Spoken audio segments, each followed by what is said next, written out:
ಎಲ್ರಿಗೂ ನಮಸ್ಕಾರ. ಯೂಶಲಿ ಚಂದನ personal vlogs ಮಾಡಲ್ಲ, ಆದರೆ ಫಸ್ಟ್ ಟೈಮ್ ಯಾಕೋ ಪರ್ಸ್ನಲ್ ವ್ಲಾಗ್ಸ್ ಮಾಡಬೇಕು ಅಂತ ಅನಿಸ್ತಿದೆ. ಇನ್ನು ಆಕ್ಸ್ಫರ್ಡ್ ಕಾಲೇಜ್ ಆಫ್ ಸೈನ್ಸಲ್ಲಿ ಇವತ್ತು inaugural function 24-25 speak for India ಇತ್ತು.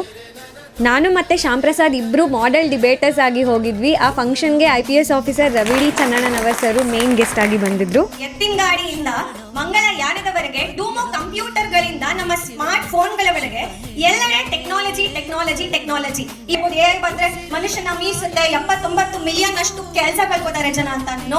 79 ಮಿಲಿಯನ್ ಅಷ್ಟು ಜನ ಕೆಲಸ ಕಳ್ಕೊಂಡ್ರೆ ಅದ್ರ ಡಬಲ್ ಕೆಲಸ ಕ್ರಿಯೇಟ್ ಆಗುತ್ತೆ. That's how AI works. ಎಷ್ಟು ಜನ ಕಂಟೆಂಟ್ ಕ್ರಿಯೇಟರ್ಸ್ ಗಳು ಅವಾಗ ಕ್ರಿಯೇಟ್ ಆದ್ರು, ಎಷ್ಟು ಜನ ಹೊಟ್ಟೆ ತುಂಬಿಸ್ಕೊಂಡ್ರು ಕೋವಿಡ್ ಟೈಮ್ ಅಲ್ಲಿ ಟೆಕ್ನಾಲಜಿಯಿಂದ. ಸೊ ಟೆಕ್ನಾಲಜಿ ಬೇಕು for the development of the nation. Technology ಬೇಕು ಅಂತ ಹೇಳಕ್ ಇಷ್ಟಪಡ್ತೀನಿ. Now, wasn't that a great session? The sparring skills of these debaters are just so inspiring. Wow. ಚಂದನ ಶ್ಯಾಮ ಪ್ರಸಾದ್ ಅವ್ರ ಜೊತೆ ಕಾಂಪಿಟೇಷನ್ ಮಾಡಲಿಕ್ಕೆ ಪ್ರಯತ್ನ ಪಡ್ತೀವಿ.